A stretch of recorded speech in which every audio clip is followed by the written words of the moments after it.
A sobering realization for Sesame Street character Elmo. He asked, "How is everybody doing on X, formerly Twitter, earlier this week?" People replied honestly, sharing they aren't doing very well. One person responded, quote, "I'm at my lowest. Thanks for asking." What are you? Shut the fuck up! Just shut the fuck up!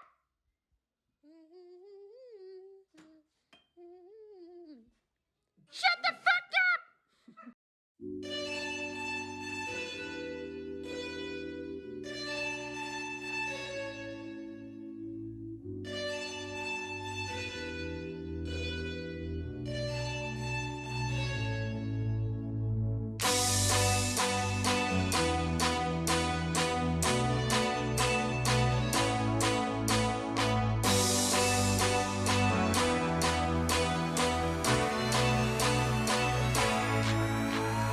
How's it going, everyone? It's the Natural here, and I'm back again with another video and channel. And I'm back once again with another TMIR This Month In review. The show that pretty much is every single breaking story, every single mad story, funny story, bunker story, pretty much every single thing that happens in a month goes into this show. So, what has happened in the second month of the year, that is February of 24? Super Bowl 58. The biggest showpiece event, sporting event to happen in America every year, was won by the Kansas City Chiefs. And, well, everybody isn't very happy about it. In the shotgun, Mahomes. Four-man front, receiver in motion, low snap. He runs and he throws, caught, touchdown. It's caught. Hardman caught the ball. The Chiefs have won. The Chiefs have won. The entire bench empties, chasing Mahomes in the end zone. Their third Super Bowl in 5 years. The Chiefs are back-to-back Super Bowl champions. It is a dynasty. The Chiefs have won Super Bowl 58. The next day. Coming to bed, honey? Yes, dear. Kansas City Chiefs beat the 49ers in what was probably the most dramatic Super Bowl I have ever seen. I've been watching the Super Bowl since, 2008? And I'm a New Orleans Saints fan. We obviously won in 2009. But anyway, enough about the Saints. And let's not talk about the season we had this year. But the Chiefs beat the 49ers in overtime.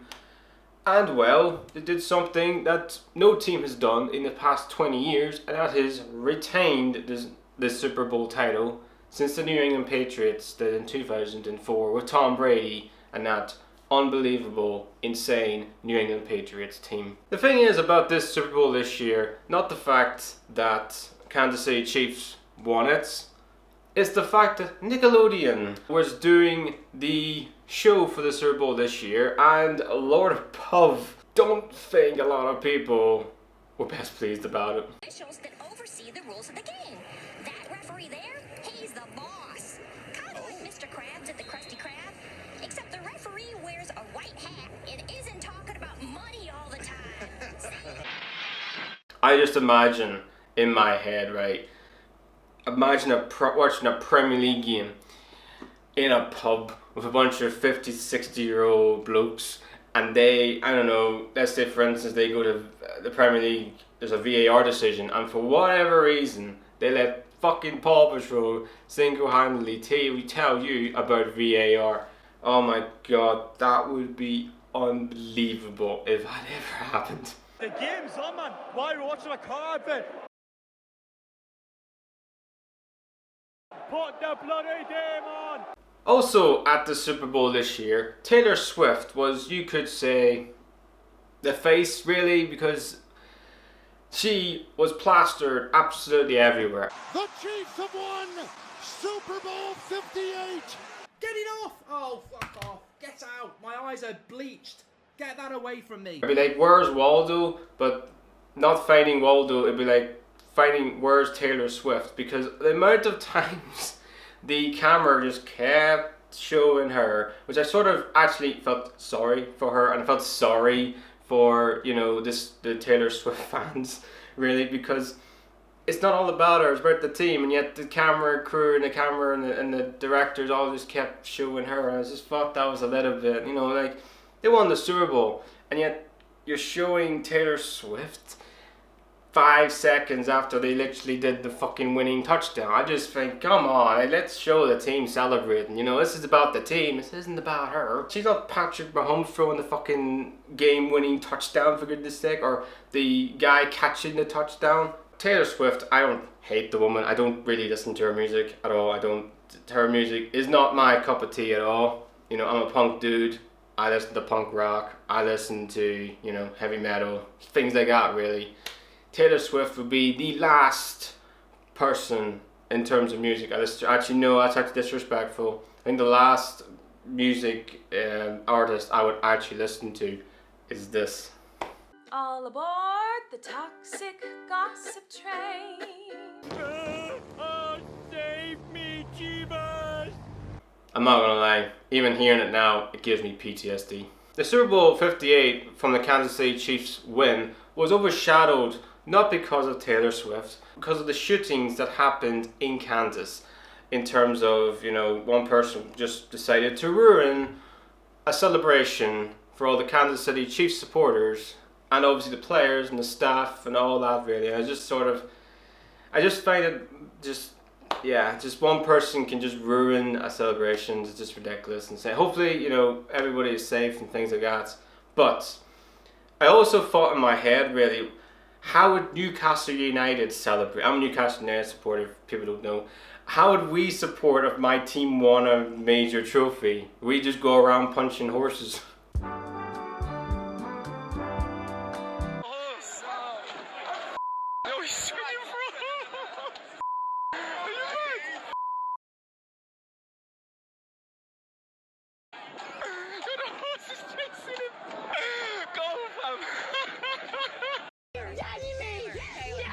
So that's Super Bowl 58, tied up in a nice little bowl. The Kansas City Chiefs win our Super Bowl. Patrick Mahomes is probably go down as one of the greatest quarterbacks, probably of all time. Don't hate me, Brady fans. And Dora the Explorer telling me about a touchdown. Things I never thought I'd ever say in a video, but I just did.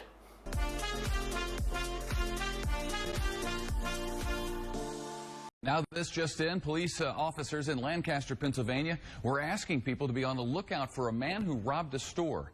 And I think we do have his description. Can we take that? Let's take his description. Where there may be some concern. He had a 12,000 majority here. 12,000!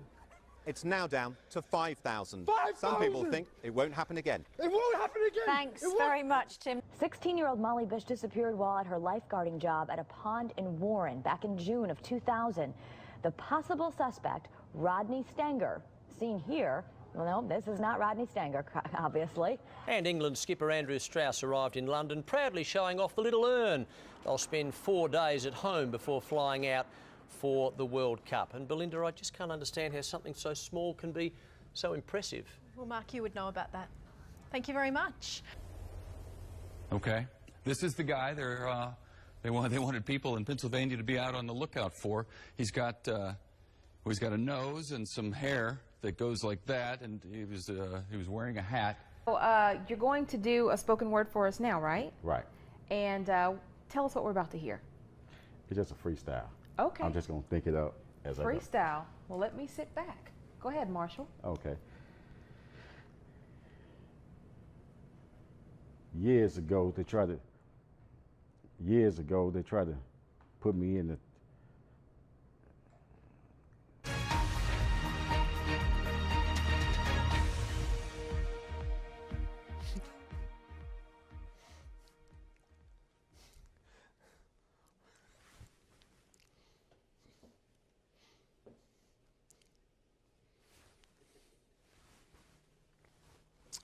Very good afternoon to you. I think it's still afternoon.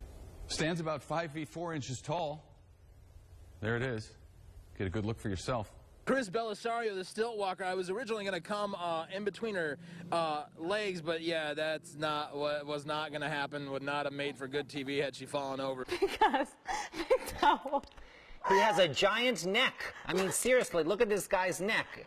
It's like a day at the gym thing. Look at this. So far, his mugshot has gotten about 250,000 comments. No, it's every day. His neck day. What? We'll be back with 3 to go. I don't know. He's just got a large neck. When my son was teething, he used to like to take the big fat rubber end of my vibrating toothbrush and put it in his mouth and he'd just kind of sit there like, oh yeah, that feels good. That hits the spot. My gums are itchy. Oh, and now I'm getting word that police actually caught this guy. Thanks to the sketch, no doubt. So, here's a picture of the real guy next to the sketch that led to his arrest.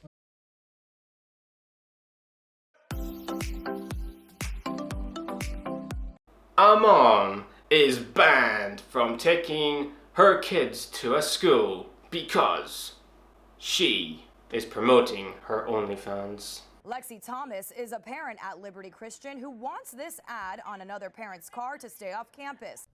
You're joking. Not another one? There is an actual woman who thought it would be the best idea in the history of the world, probably the best promotion idea of all time, and that is her promoting her fucking OnlyFans to the back seat of her fucking car window to an actual Christian school. Now, I don't know what was going through her brain when she actually thought that decision. It was like, it's almost like the equivalent of, you know what, this is not dodgy at all. This doesn't sound bad at all. I mean, fucking hell. These OnlyFans chicks, they're fucking ridiculous. It's just ridiculous. They don't do anything just for actual, you know, publicity. Even if it's bad publicity, they just do it anyway. It's fucking mental. I swear to God. I mean, look, I get OnlyFans. I get why women are doing this. I get why people are doing this. But fuck me. I don't think promoting it at a fucking school is a good idea. Wait a minute. That's the smartest thing I've ever heard anyone say about anything. Oh God, it's just like humans. Can they find levels of being dumb? I mean, this is dumb beyond dumb. It's insane. And a lot of moms and parents are obviously pissed off that this woman did this, and every right to be, because if I single-handedly, you know, say if I had a kid and my kid's going to this school and she's promoting this shit, I'm bloody fucking outraged as well. I'll be like, nah, get that fucking, get out of here. Go to the fucking shower room and clear that crap off. It's just unacceptable, to say the least. Like I said, I get why women are doing OnlyFans. You know, do yourself better financially. I get it. I get it. But what I don't get is shoving it in people's faces and single-handedly going to a fucking school promoting it. I mean, come on. Come on, seriously.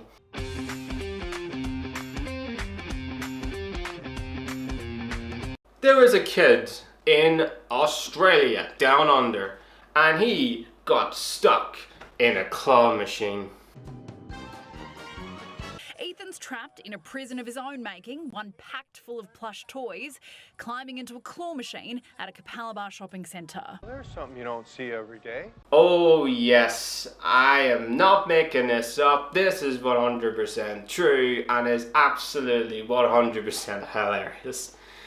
There was an Australian little boy who got himself trapped in an absolute claw machine. It took, I think, a few hours before, you know, the police actually broke him out of there and was free, and the parents actually won 2 prizes. Got the kid back safe and they got a free stuffed toy. Win-win, I guess. But look, in all seriousness, joking aside, I just find it ridiculous. I mean, how does the kid even get in the toy claw machine in the first place? I swear to God, kids just literally find ways of just getting into weird circumstances, sort of thing. You know, I mean, when I was a kid, I've never once gotten a claw machine at all. I mean, I've gone to, you know, maybe, I don't know, stuck in a hole somewhere. maybe, I don't know, I was trapped under my bed because I was afraid of the boogie man. Who? But I don't think I single-handedly was like, yeah, you know what, I don't think I was stuck in a claw machine age 6. So yeah, a kid got stuck in a claw machine in Australia. I did not have that story in my 2024 bingo card.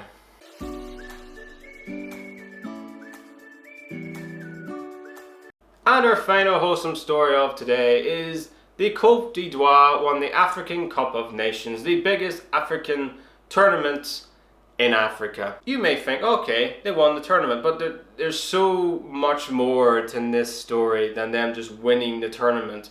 A, they had a horrendous group stage campaign where they finished 3rd, the best of the worst placed teams to get into the knockout stages. Also, they sacked their coach, brought in a coach who literally had no experience whatsoever, and they went an unbelievable run with the support behind them from their supporters, which they were the host nation to host the African Cup of Nations. And to make this story even more special and even more amazing, Sebastian Haller, a guy who literally had cancer, scored the winning goal in the semi-final to get them into the final, and did one better. He scored the winning goal to win his nation the African Cup of Nations against Nigeria. It's just amazing. It's just insane. It's one of these stories you look back on life and just think, that's just phenomenal, really. And it sort of just puts some perspective into life, really. Even though people have dark days and people, you know, have struggled with life and things like that, seeing this just brings some sort of optimism and hope to humanity. So everyone, that's the end of another video on the channel and the end of another TMIR This Month In review. If you think this woman promoting her OnlyFans on the back of her car at a bloody school is absolutely horrendous, and this woman single-handedly should be sent to the shadow realm, then just lean back and headbutt that motherfucking like button. You can also follow my social media platforms, link is just down there in the description. I hope you all have an amazing day out there. Stay safe and healthy too. Please like, subscribe. The Natural is out.